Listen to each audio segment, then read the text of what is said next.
आपने हमारे जीवन में दिया ताकि हम आपके समीप में आकर के आपके जीवित वचनों को हम पढ़ सके। प्यारे प्रभु जी, प्यारे पिता, हम प्रार्थना करते हैं आप हमारी सहायता करिए और जो भाई बहन आज की मीटिंग में जुड़े हैं उन सबको आप बड़ी आशीष दे प्यारे पिता। और जो जुड़ना चाहते हैं आज की मीटिंग में और जो प्यारे प्रभु जी जुड़ने के लिए तैयार हैं, आप उनकी बड़ी सहायता करें। और जो भाई बहन आज की मीटिंग में जुड़ चुके हैं उनके लिए भी हम धन्यवाद देते हैं।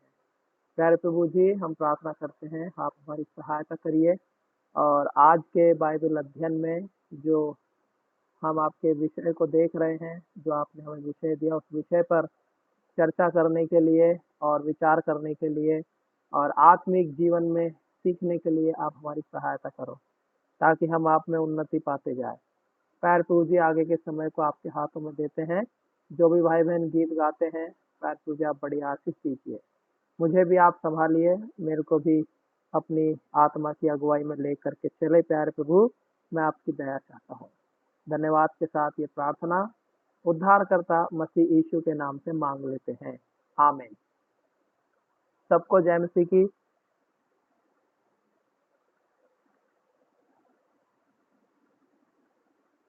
सबको जय मसीह। हाँ, हम प्रभु की महिमा के लिए गीतों को गाएंगे और कोई भी भाई बहन अपने माइक को ऑन करके गीतों को गा सकते हैं।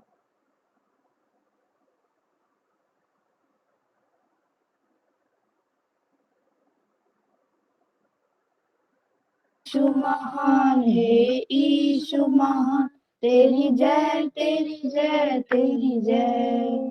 हे यीशु महान है, यीशु महान, तेरी जय तेरी जय तेरी जय। तू कितना दयालु है प्रेमी पिता, तेरे प्रेम की गहराई है अथाह। तू कितना दयालु है प्रेमी पिता, तेरे प्रेम की गहराई है अथाह। दी तूने गुनहगारों को जान, दी तूने गुनहगारों को जान, तेरी जय तेरी जय तेरी जय। हे यीशु महान है, यीशु महान, तेरी जय तेरी जय तेरी जय। जब तेरी प्रशंसा करने चले, जब तेरे गुणों को गिनने लगे, जब तेरी प्रशंसा करने चले, जब तेरे गुणों को गिनने लगे, तेरा हो न सका कभी हमसे बयान, तेरी जय तेरी जय तेरी जय। हे यीशु महान है, यीशु महान, तेरी जय तेरी जय तेरी जय। हर दिल में तेरा है मान बड़ा, पाने को तुझे अरमान बड़ा।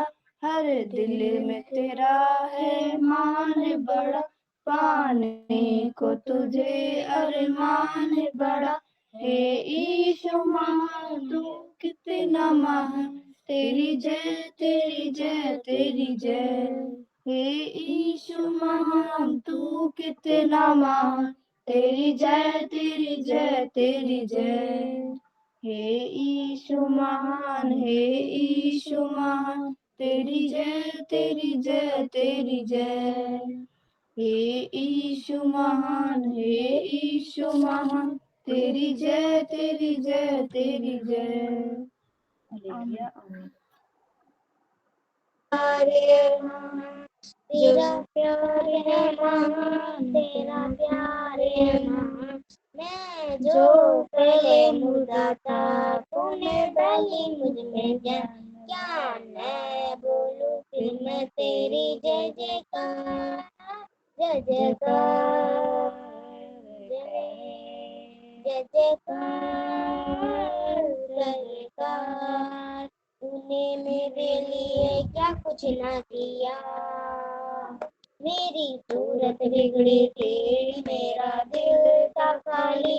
तूने सींचा था फूल से ताकि आए हरियाली, मेरा धीरे धीरे मेरा दिल का खाली तूने सींचा था फूल से ताकि आए हरियाली तेरा प्यार है महान तेरा प्यार है महान मैं पहले मैं जो पहले मुर्दा था तूने डाली मुझ में ज्ञान क्या मैं बोलूं फिर मैं तेरी जय जयकार जय जयकार अरे तूने मेरे लिए क्या कुछ ना किया आए जीवन में खुशी आए अपनी जिंदगी तू है जिंदा साथिया तूने ये क्या किया आए जीवन में खुशी आए अपनी जिंदगी तू है जिंदा साथिया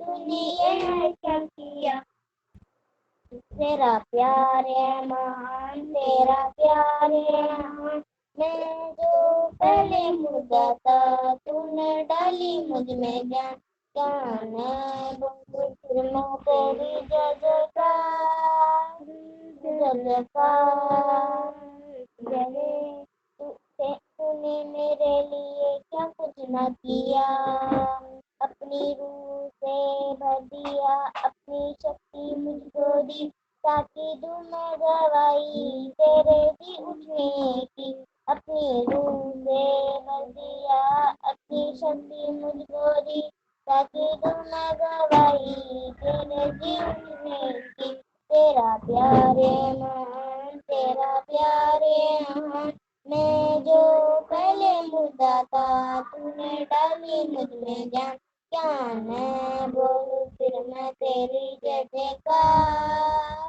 जय जयकार जय जयकार जय जयकार तूने मेरे लिए क्या कुछ न किया जय जयकार जय जयकार तेरा प्यार है महान तेरा प्यार है महान मैं जो पहले मुर्दा था तूने डाली मुझ में जान क्या मैं बोलूं फिर मैं तेरी जय जयकार जय जयकार जय जयकार जय जयकार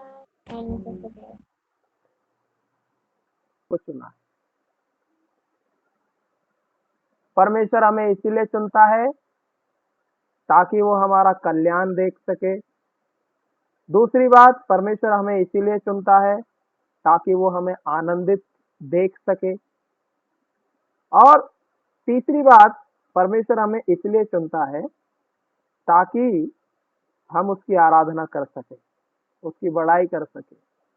और ये विषय काफी बड़ा होता जा रहा है और आप लोग सोचोगे कि धीरज भाई एक ही बात पर अटक चुके हैं कि चुने जाने के विषय को वो खत्म होने पे नहीं आ रहा। दाऊद का विषय भी बहुत जल्दी खत्म हो गया था, लेकिन परमेश्वर द्वारा चुने जाने का विषय ये जल्दी खत्म क्यों नहीं हो रहा? क्योंकि यदि आप भी परमेश्वर के वचन को पढ़ोगे और बाइबल के अंदर आप एक शब्द को ढूंढोगे, परमेश्वर द्वारा चुने जाना, एक ही शब्द, केवल चुनाव, चुना जाना, अगर उस शब्द को भी आप ढूंढोगे तो बहुत बार और बहुत सारी बातों में परमेश्वर बहुत सारे वचनों के द्वारा आपको बता देगा कि चुनाव का मतलब क्या है।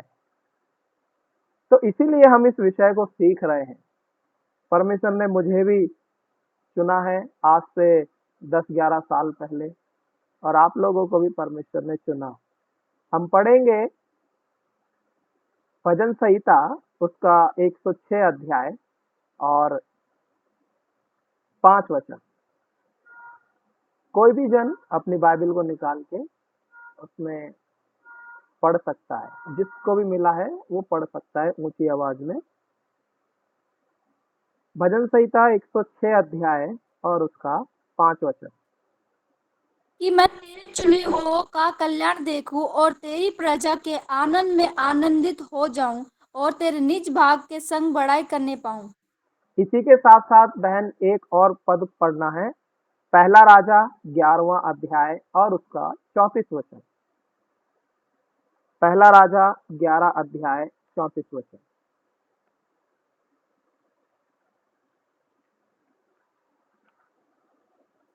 तो भी मैं उसके हाथ से पूर्ण राज्य न ले लूंगा, परंतु मेरा चुना हुआ दास दाऊद, जो मेरी आज्ञा और विधियां मानता रहा, उसके कल्याण में उसका जीवन भर प्रधान ठहराए रखूंगा। इसी के साथ साथ नए नियम के अंदर प्रेरितों के काम और उसका 7वां अध्याय और पहला और दूसरा वचन भी कृपया करके पढ़ दो।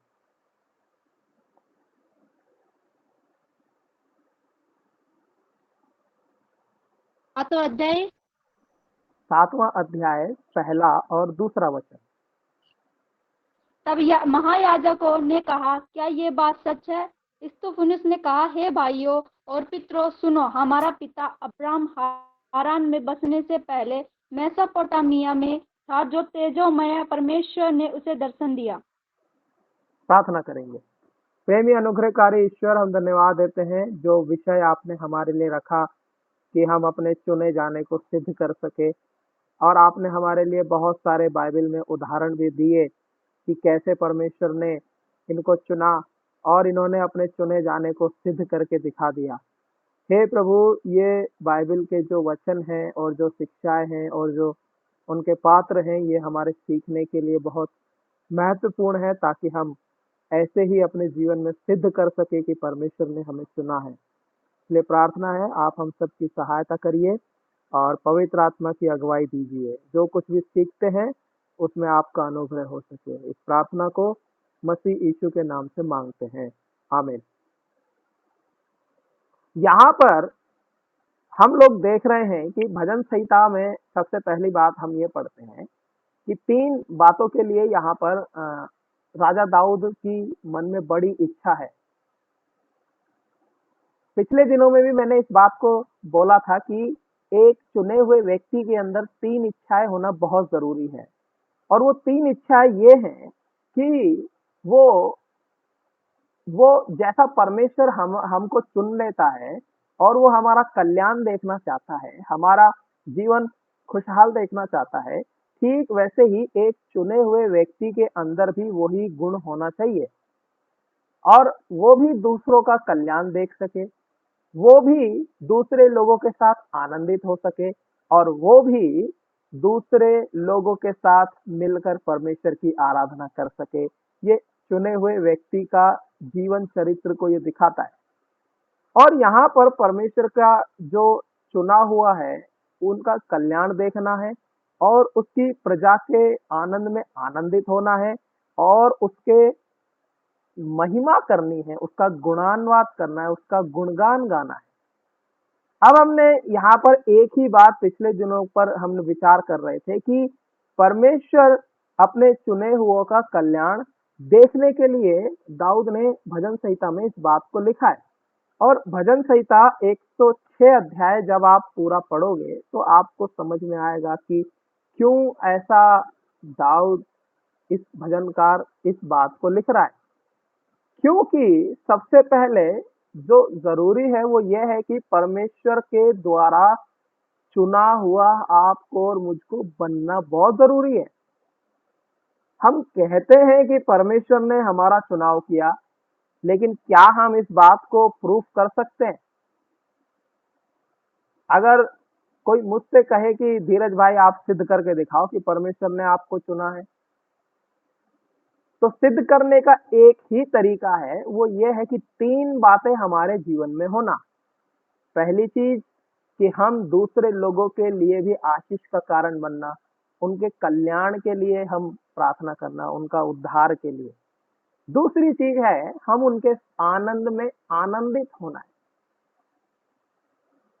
वो खुश हैं और हम दुखी हैं तो कैसा होगा। तीसरी बात, हमें परमेश्वर की आराधना करना है।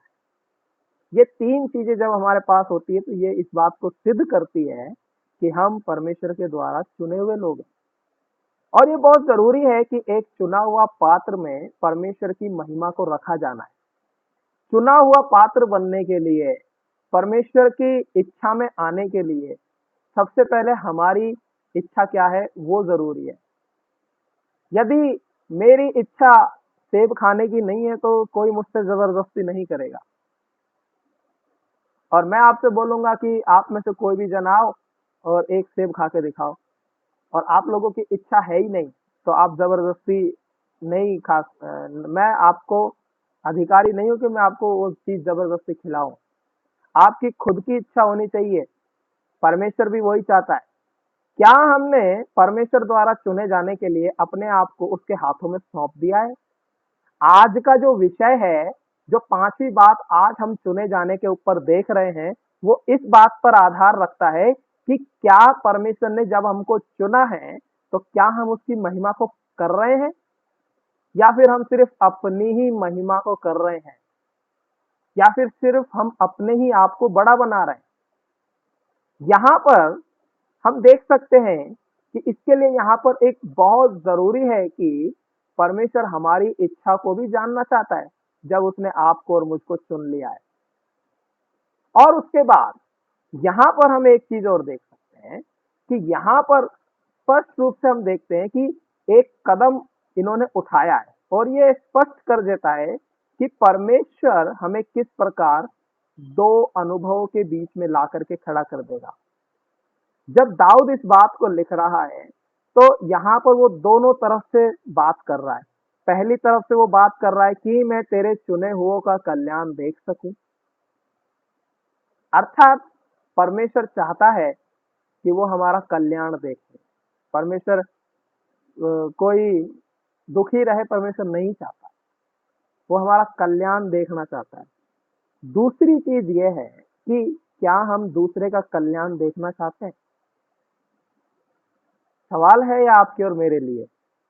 और यहाँ पर हम जब देखते हैं कि इसे जब हम सफाई के साथ और बड़े अच्छे उदाहरण के साथ जब हम इस बात को सीखना चाहेंगे, तो स्तिफनुस से अच्छा जीवन चरित्र कल्याण देखने वाला व्यक्ति हमें कहीं मिल ही नहीं सकता है, जिसने मरते समय भी इस बात को बोला कि हे परमेश्वर इन्हें क्षमा कर देना, ये नहीं जानते कि ये क्या कर रहे हैं। जो शब्द प्रभु यीशु मसीह ने कहे कि हे पिता तू इन्हें क्षमा कर देना, ये नहीं जानते कि ये क्या कर रहे हैं, वही बातें स्तिफनुस ने कही है। क्या आप और मैं भी उन्हीं बातों को अपने जीवन में दोहरा सकते हैं? अब हम आते हैं दूसरी बात पर कि क्या हम अपने साथ में रह रहे लोगों के साथ खुश हैं? एक विश्वासी परिवार में चार लोग अगर विश्वास करते हैं तो बड़ा मुश्किल है कि चारों एक दूसरे से खुश रहते होंगे। ऐसा ही है। और ये हो सकता है आपकी और मेरे परिवार की कहानी हो सकती है कि हम चार लोग हैं, हम सब लोग विश्वास करते हैं, और लेकिन हम एक दूसरे से खुश नहीं है।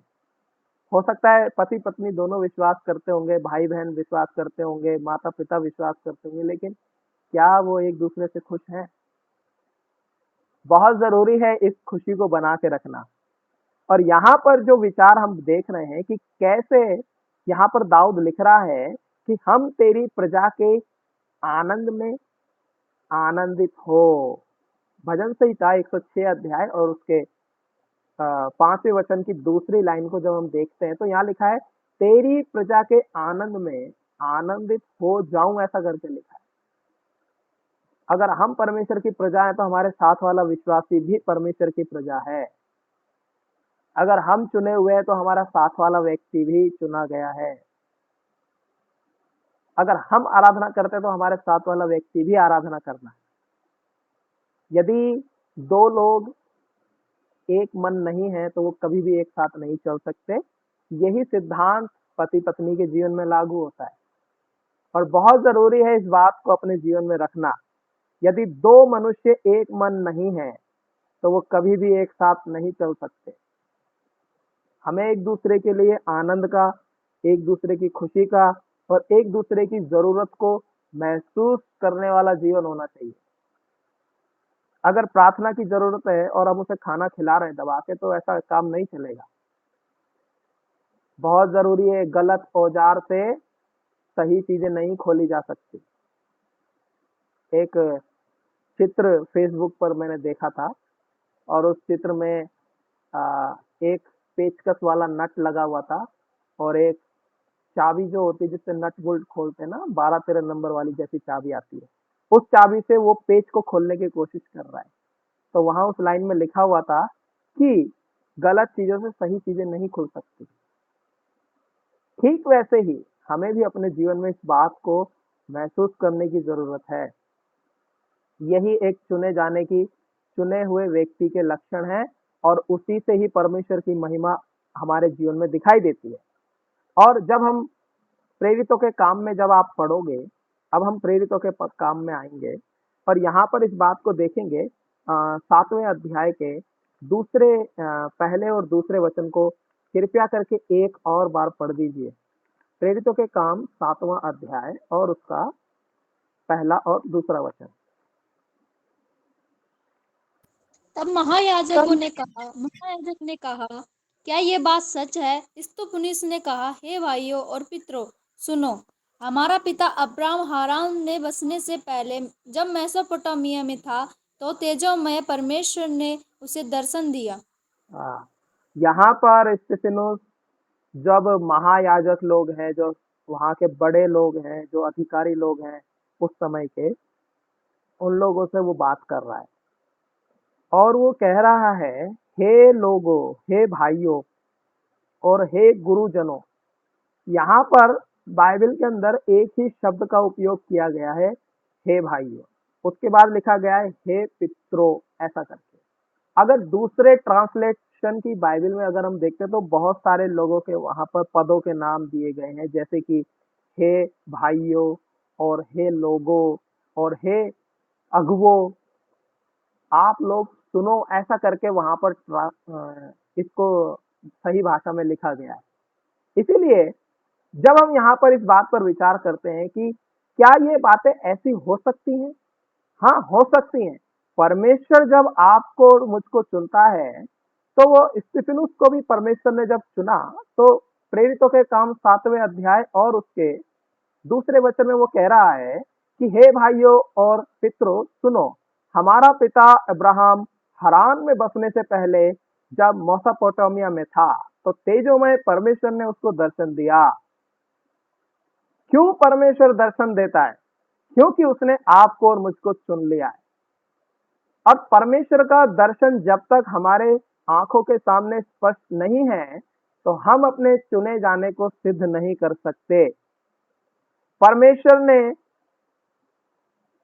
इब्राहिम को चुना और चुने जाने से पहले वो इराक का एक निवासी था, जिसको मेसोपोटामिया करके नाम दिया गया। ये जगह वर्तमान में इराक देश कहलाता है। और यहाँ हम देख सकते हैं, वहां परमेश्वर ने उसे दर्शन दिया। हम यहाँ देख रहे हैं कि कैसे शत्रु ने परमेश्वर के चुने हुए पात्र को किस प्रकार से सताया है। जब इब्राहिम हरान में था, तो तेजोमय परमेश्वर ने उसे दर्शन दिया और उससे कहा, तू अपने देश, अपने कुटुंब से निकलकर उस देश में जा जो मैं तुझे दिखाऊंगा। इब्राहिम कसदियों के देश में रहता था और स्तिफनुस भी इसी रीति से वहां पर उन लोगों को समझाने की कोशिश कर रहा है। और जब सच्चाई को लोग स्वीकार नहीं करेंगे, तो वो आपसे बैर रखेंगे। जब आप परमेश्वर के द्वारा चुने जाओगे, जब आप परमेश्वर के द्वारा नियुक्त किए जाओगे और जब आपके जीवन से परमेश्वर की महिमा दिखाई देगी, तब लोग आपसे जलन रखेंगे। ये हकीकत है और इस बात को हम झुटला नहीं सकते। क्या हम इस बात को झुटला सकते हैं कि परमेश्वर ने हमें नहीं संभाला? बिल्कुल संभाला है, हम इसको मना नहीं कर सकते। क्या परमेश्वर ने हमें आशीष नहीं दी? हाँ, बिल्कुल दी है। तो ये भी बात सच है कि जब हम आशीष पाएंगे, तो हम पक्का सताए जाएंगे। परमेश्वर जब आपको और मुझको चुन लेगा, तो पक्का आप और मैं झूठे दोष में सताए जाएंगे। तब आपका और मेरा चेहरा कैसा होगा प्रियो? बाइबल में हमने उस समय पढ़ा था कि उसका चेहरा तेजोमय स्वर्गदूत के जैसा दिखाई दे रहा था। हाँ, कितना कितना हम देख सकते हैं कि यहाँ पर इसी प्रेरितों के काम और उसके 6 अध्याय के लास्ट 15वें वचन में लिखा है कि तब सब लोगों ने जो सभा में बैठे थे उस पर दृष्टि गड़ाई, तो उसका मुख स्वर्गदूत का सा देखा, ऐसा लिखा है। पिछले दिनों में भी मैं यही बात दोहरा रहा था, आज भी मैं दोबारा से यही बात दोहरा रहा हूँ कि जब परमेश्वर आपको और मुझको एक बार चुन लेता है, तो वो अपनी महिमा को हमारे जीवन में प्रकट करता है। और जब परमेश्वर अपनी महिमा को हमारे जीवन से प्रकट करेगा, तो शत्रु चुप नहीं बैठेगा। वो कोई ना कोई विचार करेगा, कोई ना कोई योजना बनाएगा, ताकि हमको वो दोष लगा सके। और स्तिफनुस के साथ भी वही बात हो रही है।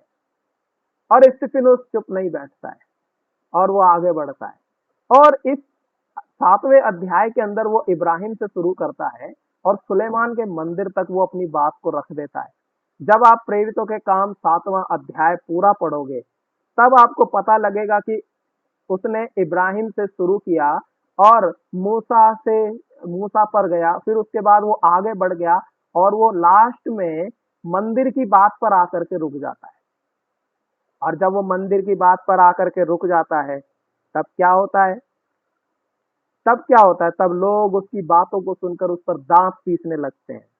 जब आप 7वें अध्याय के 54 वचन को पढ़ोगे, प्रेरितों के काम 7वां अध्याय, उसका 54 वचन पढ़िए तो 54 पढ़िए। ये बातें सुनकर वे जल गए और उस पर दांत पीसने लगे। हाँ, जब आप और मैं परमेश्वर के द्वारा चुने जाएंगे और परमेश्वर के चुने हुए चुनाव को जब हम सिद्ध करने की कोशिश करेंगे कि भैया परमेश्वर ने तो हमें चुना है, देखो बाइबल में लिखा है, देखो, तब लोग दांत पीसेंगे। और लिखा है, वह उस पर दांत पीसने लगे। वो बातें सुनकर के अंदर ही अंदर जलने लगे, दोष लगाने लगे। स्तिफनुस ने इस कहानी में 7 चीजों को सम्मुख में रखा है। जब आप इस प्रेरितों के काम 7वें अध्याय को समय निकाल करके और बड़े ध्यान से इस बात को पढ़ोगे, तो यहाँ पर 7 चीजें स्तिफनुस दिखाता है। पहली चीज, वो पहले इब्राहिम को दिखा रहा है, फिर उसके बाद वो इसहाक को दिखाता है, उसके बाद वो याकूब के जीवन को दिखाता है, उसके बाद वो दिखाता है कि कैसे मूसा 40 साल तक रेगिस्तान में भटकते रहे इजरायली लोगों को लेकर के। फिर उसके बाद स्तिफनुस बताता है कि वो कनान देश के बारे में बताता है। फिर उसके बाद सुलेमान राजा के द्वारा बनाए गए मंदिर के बारे में भी वो बात करता है। और वो बात कर रहा है, और बात करते हुए जब लोग उसकी सुन रहे हैं, तो वो दांत पीसने लगे, ऐसा लिखा है। वो दांत पीसने लगे। कई बार आप और मैं जब परमेश्वर के चुनाव में और उसकी अधीनता में जब हम आते हैं, तो बहुत लोग हैं जो हमसे बैर रख सकते हैं। इसलिए क्यों? क्योंकि हम उसकी स्वर्गीय योजना में हैं। हो सकता है ये कोई बड़ी बात नहीं है कि लोग हमसे बैर रखेंगे, क्योंकि प्रभु यीशु मसीह ने कहा है, उन्होंने मुझसे बैर रखा है तो तुमसे भी बैर रखेंगे। और जब हम स्तिफनुस के जीवन को देखते हैं और सीखते हैं, तो कैसे स्तिफनुस परमेश्वर की आराधना करता है, कैसे वो स्वर्ग को खुला हुआ देखता है और उसको कोई असर नहीं हो रहा है। लोग उसको मारने के लिए खड़े हैं, लोग उस पर पत्थरवाह करने के लिए खड़े हैं, लोग उसको दांत पीस पीस कर देख रहे हैं। लेकिन बाइबल में क्या लिखा है? बाइबल में लिखा है कि वो आनंद का दिन था उसके लिए। आप जब प्रेरितों के काम 7वां अध्याय और उसका 55, 56, 57, 58, 49, 59 और 60 वचन को जब आप पढ़ोगे, इसको पढ़ दीजिए, बड़ा आसान है, पढ़ दीजिए, कोई भी जन पढ़ दीजिए। प्रेरितों के काम 7वां अध्याय और 54 से लेके 60 वचन तक। ये बातें सुनकर वे जल गए और उस पर दांत पीसने लगे। परंतु उसने पवित्र आत्मा से परिपूर्ण होकर स्वर्ग की ओर देखा और परमेश्वर की महिमा को और यीशु परमेश्वर की दाहिनी ओर खड़ा हुआ देखकर कहा, देखो मैं स्वर्ग को खुला हुआ और मनुष्य के पुत्र को परमेश्वर के दाहिनी ओर खड़ा हुआ देखता हूँ। तब उन्होंने बड़े शब्द से चिल्लाकर कान बंद कर लिए और एक साथ उस पर झपटे और उसे नगर के बाहर निकालकर उस पर पथराव करने लगे। गवाहों ने अपने कपड़े साउल नामक एक जवान के पाँव के पास उतार कर रख दिए। वे स्तुपनिस पर पथराव करते रहे और वह यह कहकर प्रार्थना करता रहा, हे प्रभु यीशु, मेरी आत्मा को ग्रहण कर। फिर घुटने टेक कर ऊंचे शब्द से पुकारा, हे प्रभु, यह पाप उन पर मत लगा। और यह कहकर वह सो गया। आमीन। हाँ, लिखा है वो सो गया है। बाइबल में परमेश्वर के लिए जो लोग मरे हैं और परमेश्वर के उपयोगी पात्र के रूप में वो तोड़े गए हैं, तो वो मरे हुए नहीं कहलाएंगे। उनको लिखा है वो सो गए हैं, क्योंकि एक दिन प्रभु यीशु मसीह आएगा और उनको लेकर के जाएगा। इसी आशा से आप और मैं उस पर विश्वास करते हैं। और यही एक चुने हुए व्यक्ति का जीवन है कि वो कैसे भी करके परमेश्वर की महिमा को करेगा, चाहे आप उसके जीवन में कितना ही बड़ा दुख का समय क्यों ना हो, चाहे उसके जीवन में कितनी ही बड़ी खुशी का कारण ही क्यों ना हो। बहुत सारे लोग अपने दुख में परमेश्वर की आराधना नहीं करते। क्या करे पादरी साहब, पास्टर जी, मैं बहुत बीमार पड़ गया। अरे बीमार पड़े हो, जीभ में थोड़ी ना ताला लगाया है परमेश्वर ने। क्या आयुब के जैसे आपके फोड़े निकल गए, या फिर आयुब के जैसे आपका सब कुछ नाश हो गया, या फिर बेघर हो गए? ऐसा तो नहीं हुआ है हमारे साथ भी। लेकिन हम दुख में अपने मुंह पे ताला लगा देते और हम उस दुख में इतना डूब जाते हैं कि हम परमेश्वर को स्मरण ही नहीं करते। स्तिफनुस के साथ भी वही दुख है, वही लोग उसको सता रहे हैं, वही लोग उस पर पथरवाह कर रहे हैं, लेकिन उसने अपनी आंखें परमेश्वर की ओर रखी है। आंखें परमेश्वर की तरफ रखना, परमेश्वर की महिमा, परमेश्वर की आराधना करना। और ये बात आज का विषय यही है कि हम इसीलिए चुने गए ताकि हम परमेश्वर की महिमा को कर सके, ताकि परमेश्वर की महिमा हमारे जीवन से हो सके। और ये स्तिफनुस का जीवन हम देख रहे हैं। तब क्या लिखा है, जब स्तिफनुस उनसे बातें कर रहा था और उसने बोला, देखो मैं स्वर्ग को खुला हुआ देख रहा हूं।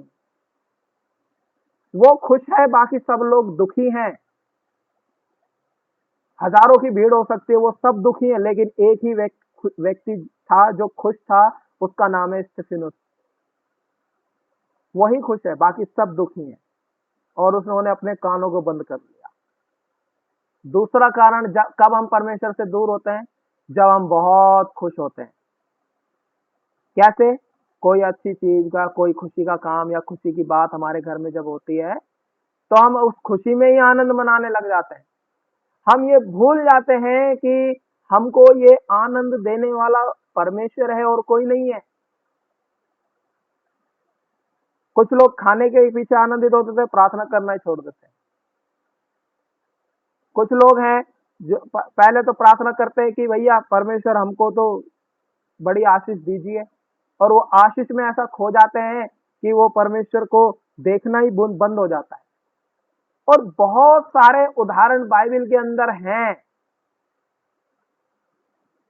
और आपके और मेरे आसपास भी ऐसे ही उदाहरण हो सकते हैं।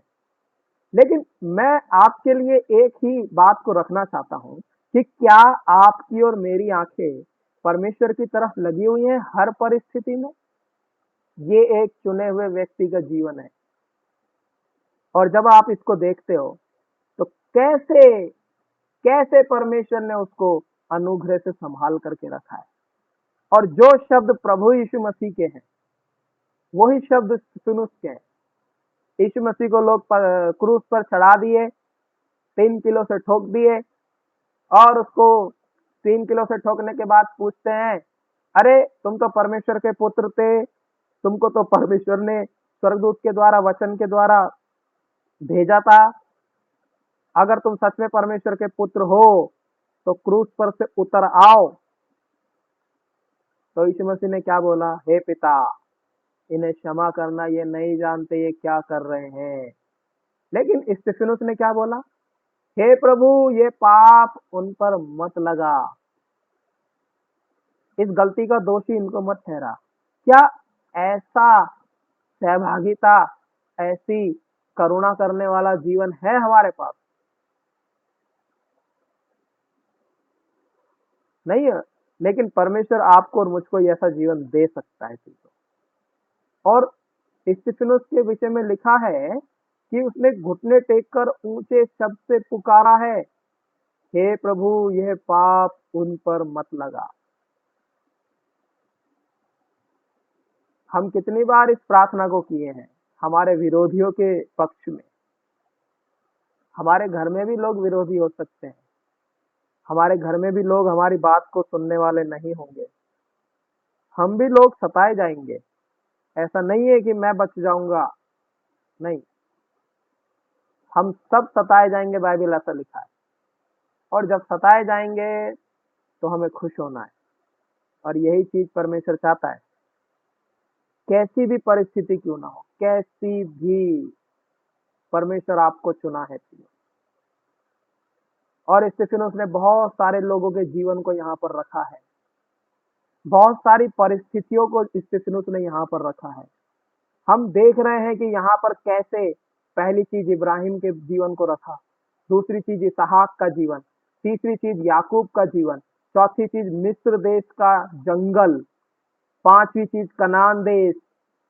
और जब आप इस अध्याय को पढ़ते जाओगे तो यूसुफ का जीवन भी रखा है कि कैसे उसके भाइयों ने उससे बैर रखा। लेकिन क्या हम परमेश्वर के पीछे इसी रीति से चल रहे हैं? प्रभु यीशु मसीह हमें बड़ी शांति देता है, बड़ा आनंद देता है जब हम यहाँ पर देखते हैं कि कैसे परमेश्वर इन लोगों को लेकर के चला है। 10 मिनट के अंदर हम एक व्यक्ति के जीवन का उदाहरण देखेंगे। हम निकालेंगे उत्पत्ति की किताब और उसका 26वां अध्याय और उसके 12 वचन को कृपया करके पढ़ दीजिए। एक व्यक्ति का जीवन हम देखेंगे। सबका तो जीवन हम नहीं देख सकते, लेकिन एक व्यक्ति का जरूर देख सकते हैं जिसका नाम है इसहाक। पढ़ लीजिए उत्पत्ति 26 अध्याय और उसका 12 वचन। फिर इसहाक ने उस देश में जोता बोया और उसी वर्ष में 100 गुना फल पाया और यहोवा ने उसको आशीष दी। क्या लिखा है? उसी देश में इसहाक ने उसी वर्ष में जोता और बोया और परमेश्वर ने उसको बड़ी आशीष दी है। प्रियो, प्रभु ने उसे आशीष दिया है और वो बहुत महान व्यक्ति है उस समय का। जब आप 16 वचन को पढ़ोगे तो आपको पता लगेगा। पढ़िए 16 वचन इसी अध्याय का पढ़िए।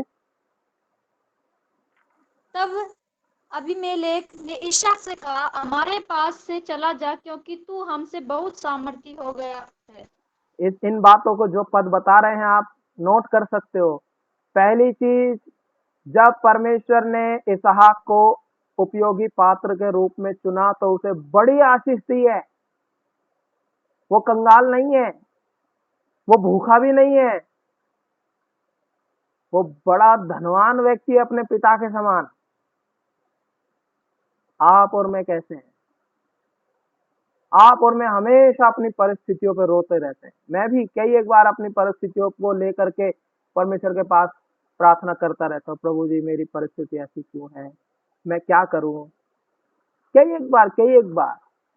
लेकिन जब हम इस अध्ययन को सीख रहे हैं और इसको समझ रहे हैं तो मुझे भी बहुत सारी कमी जो मेरे जीवन में दिखाई देती है उनको मैं लिख रहा हूं कि भाई मेरे पास ये कमी है, उस कमी को मुझे दूर करना है। इसहाक को परमेश्वर ने बड़ी आशीष दी। 12 वचन में हम पढ़ चुके, 100 गुना फल पाया है।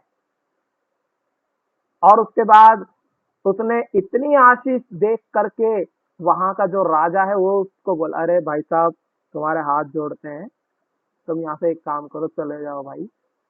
दोबारा पढ़ो बहन इस वचन को, 16 वचन को पढ़ो।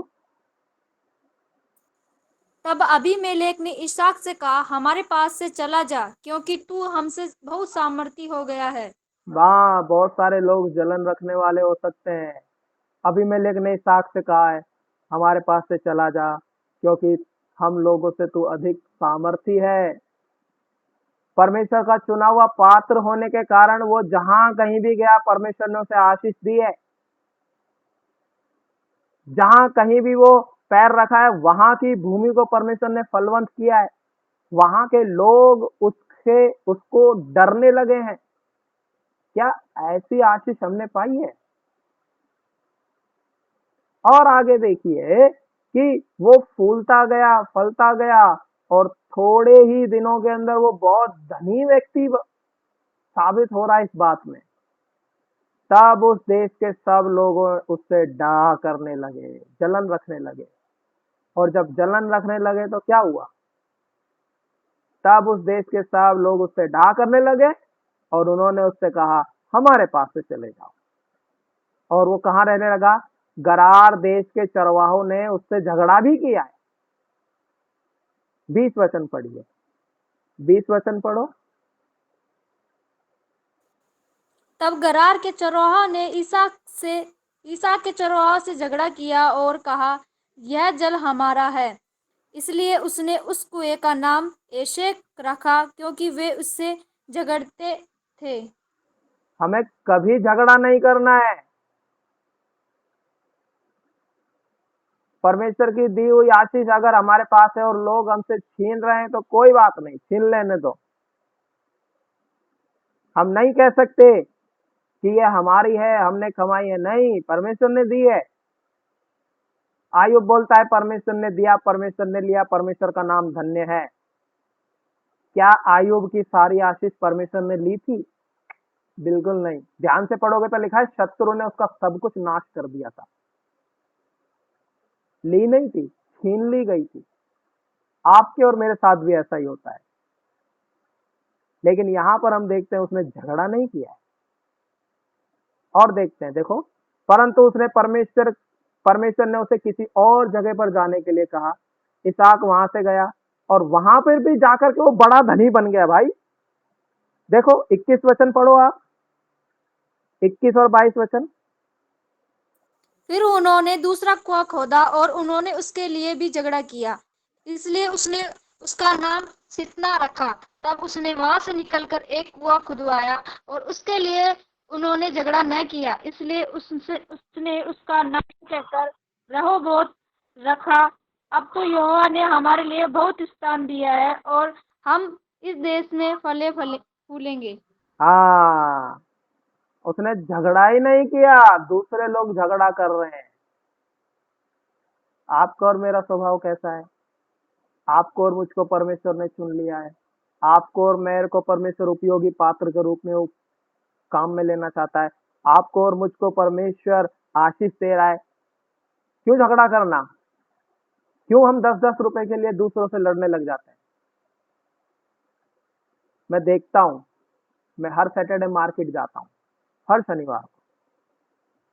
10 रुपए के पीछे लोग बाग लड़ते हैं। नहीं भैया, 10 रुपए कम करो। नहीं नहीं नहीं, करना ही पड़ेगा, करना ही पड़ेगा।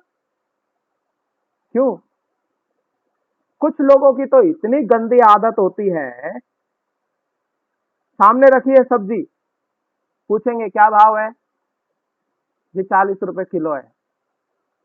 अच्छा भैया, महंगी है, थोड़ी सस्ती लगा लो।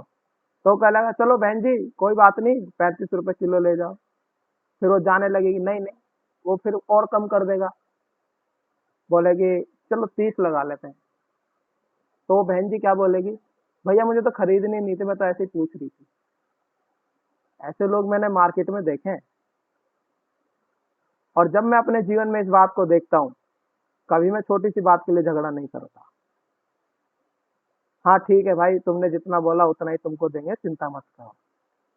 क्यों? जब परमेश्वर ने हमें आशीष दी है, हम क्यों कुड़कुड़ाए छोटी छोटी बात के लिए? क्यों हम कुड़कुड़ाए? इसहाक कुड़कुड़ाया क्या जब उसका कुआं छीन लिया 3 बार 4 बार? बहुत जरूरी है। मैं अपनी पत्नी को, मैं अपनी मम्मी को, मैं अपने भाइयों को एक ही बात बोलता हूँ, अगर तुम्हें दुकान से सामान नहीं खरीदना तो उसका रेट भी मत पूछना। क्यों? क्योंकि ये परमेश्वर के लोगों की पहचान नहीं है। बिल्कुल, ये मेरा सिद्धांत है। इसको मैं अपने जीवन में लागू करता हूँ कि अगर मैं जिस दुकान में चढ़ गया और दुकान पे मैंने रेट पूछ लिया और रेट भी तय कर लिया, तो उस चीज को खरीदना है। क्यों हम दूसरे के लिए ठोकर का कारण बने छोटी छोटी बातों में? इसहाक ऐसा नहीं है। वो नहीं लड़ रहा, वो झगड़ा भी नहीं कर रहा है, वो किसी को गुस्सा भी नहीं दिला रहा है। और आगे पढ़ो, 23 और 24 वचन, 25 वचन तक लास्ट हम देख रहे हैं। 2 मिनट और।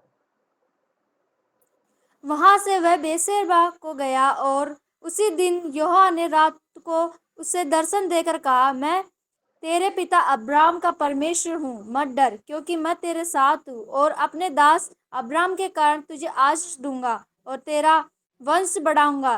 तब उसने वहां एक वेदी बनाई और यहोवा से प्रार्थना की और अपना तंबू वहीं खड़ा किया और वहां इसहाक के दासों ने एक कुआं खोदा। हाँ, फिर कुआं खोद दिया। कितना कुआं को हमने खोदे हैं भाई, कितनी बार हमने मेहनत करी है, कितनी बार हम एक बार मेहनत करते तो 100 दिन तक उसको गाते हैं, अरे देखो मैंने किया, मैंने किया, मैंने किया। ये गलत है। अगर आप परमेश्वर के वचन को सही रीति से पढ़ोगे और पवित्र आत्मा की अगुवाई में जब आप इस बात को समझोगे तो आपका जीवन 100% है कि वो चेंज हो जाएगा। इसको मैंने अपने जीवन में प्रैक्टिकली इसको रखा है, थ्योरी नहीं पढ़ा रहा हूं मैं आपको, ये मेरी प्रैक्टिस है। किसी बात के लिए झगड़ा नहीं करना। क्यों? क्योंकि आप और मैं परमेश्वर के द्वारा चुने हुए बर्तन हैं। जियो, अगर हमें जीना है तो ऐसे जीना है कि लोग हमसे जलने लगे। बहुत सारे लोग अपनी जरूरतों को लेके परेशान रहते हैं, बहुत सारे लोग अपने बच्चों को लेके परेशान रहते हैं, बहुत सारे लोग अपनी कमाई को लेके परेशान रहते हैं, बहुत सारे लोग अपने घर को लेके परेशान रहते हैं, बहुत सारे लोग अपने परिवार के झगड़ों को लेकर के परेशान रहते हैं। ये विश्वासियों का जीवन है, अविश्वासियों का जीवन नहीं बोल रहा हूं। हमारे गांव में मेरे छोटे वाले दादा ने हमारी तीन बाड़े हैं हमारे गांव में, बांदी कुई में, बड़ियाल के अंदर। वो तीनों बाड़ों को मेरे छोटे वाले दादा ने बेच दिया है, बिना हमको जानकारी के, बिना हमको बताए, चोरी से छुपके से उन्होंने बेच दिया है। और कल हमें ये बात पता लगी है, तो हमारा हक बनता है कि हम उनको जाके केस ठोक सकते हैं कि उन्होंने हमारे बिना परमिशन के हमारी जमीन को भी बेच दिया। तो क्या लड़ो? ये हमारे परिवार में है ये चीज, मैं आपको सच बता रहा हूँ। मेरी मम्मी बोलती है, आज बात हो रही थी तो, कि उन्होंने ऐसे ऐसे कर दिया है। तो कोई बात नहीं, हम लोग गुड़गांव रह रहे हैं ना, हमें क्या दिक्कत है। ये है प्रिय परमेश्वर के लोगों की पहचान, एग्जैक्ट यही है। अगर आप बाइबल के अनुसार चलोगे तो सच में आप आशीष पाओगे, कभी आपको हाथ फैलाने की जरूरत नहीं पड़ेगी। अगर आप परमेश्वर की इच्छा में रह करके आशीष पा रहे हो तो कभी आप गिड़गिड़ाना नहीं, केवल परमेश्वर के आगे गिड़गिड़ाना और किसी के आगे। बहुत जरूरी है इस बारीकी को समझना। बरशेबा में जब इसहाक पहुंच गया और उस दिन यहोवा ने रात को उसको दर्शन देकर कहा कि मैं तेरे पिता इब्राहिम का परमेश्वर हूं, मत डर, क्योंकि मैं तेरे साथ हूं। बरशेबा का मतलब है प्रतिज्ञा की जगह, और वो जब प्रतिज्ञा की जगह में पहुंच गया तो परमेश्वर ने उससे कहा, मत डर भाई, मैं तुझे आशीष दूंगा। और 24 वचन में वो आशीष उसको दे रहा है। और फिर वो वहां पर मेहनत कर रहा है, फिर कुआं खोदा है, फिर परमेश्वर की वेदी बनाई है, फिर वहां पर उसने प्रार्थना शुरू करी है, फिर दोबारा उसने अपना तंबू खड़ा किया है, और फिर दोबारा उसने अपने आप को दोबारा से जीरो से दोबारा उसने अपने आप को शुरू खड़ा किया है। कई एक बार हमारे जीवन में ऐसा ही मोड़ आता है। इसलिए बहुत जरूरी है आप और मैं इस बात को समझना। एक व्यक्ति का जीवन है ये, जो परमेश्वर के द्वारा चुना हुआ व्यक्ति है। उसने इतनी आशीष पाई कि लोगों ने हाथ जोड़ दिए कि भैया तुम जाओ, तुम तो हमसे भी ज्यादा धनवान हो गए भाई, जाओ। यह है बाइबल का सिद्धांत, शिक्षा नहीं बोल रहा हूं। शिक्षा तो कोई भी दे देगा। सड़क से किसी को भी उठाओ और बोलो भैया बाइबल की शिक्षा दे दो हमें। हमारे देश के प्रधानमंत्री बहुत अच्छा यीशु मसीह के बारे में बोल सकते हैं और बाइबल के बारे में बोल सकते हैं, लेकिन सिद्धांत है क्या? यह है सिद्धांत कि परमेश्वर जब आशीष दे रहा है तो उसमें संतुष्ट रहना, झगड़ा नहीं करना है किसी बात के लिए, छोटी से छोटी और बड़ी से बड़ी। तब हम आशीष पाएंगे। अगर हमारा 10 बार नुकसान हुआ है तो हम 10 बार दोबारा से उस चीज को खड़ा करना है। रीट का एग्जाम देते तो एक ही बार में रुक जाते हैं क्या? नहीं, 2 बार, 3 बार, 5 बार, 6 बार, 10 बार, जितनी बार मौका लगता है उतनी बार रीट का एग्जाम देते हैं।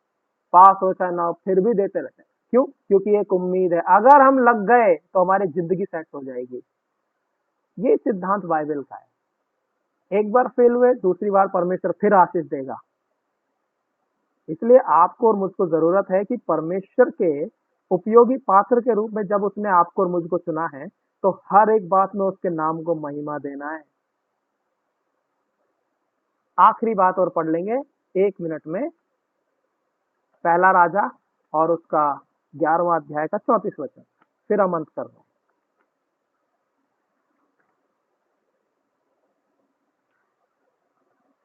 तो भी मैं उसका हाथ से पूर्ण राज्य न ले लूंगा, परंतु मेरा चुना हुआ और दास दाऊद जो मेरी आज्ञा और विधियां मानता रहा, उसके कारण मैं उसको जीवन भर प्रधान ठहराए रखूंगा।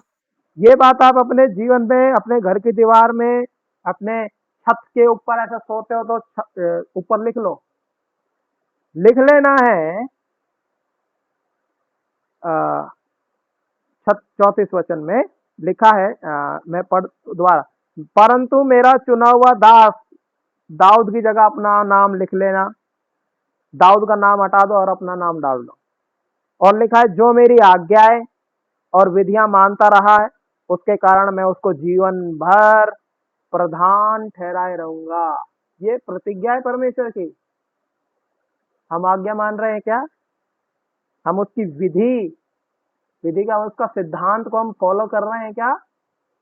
जो उसका सिद्धांत है, प्रेरितों के काम 2 अध्याय 42 वचन, संगति रखना, शिक्षा पाना, रोटी तोड़ना, प्रार्थना करना, ये विधि है। क्या हम उसको मान रहे हैं? तब हमारे जीवन में आशीष है।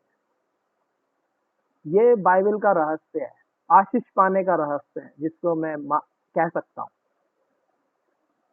इसलिए आज हमने सीखा है कि अगर परमेश्वर ने आपको और मुझको चुना है तो हर हालात में हमें उसकी महिमा करनी है, झगड़ा नहीं करना है। प्रभु इस वचन पर आशीष दे। आइए हम प्रार्थना करें।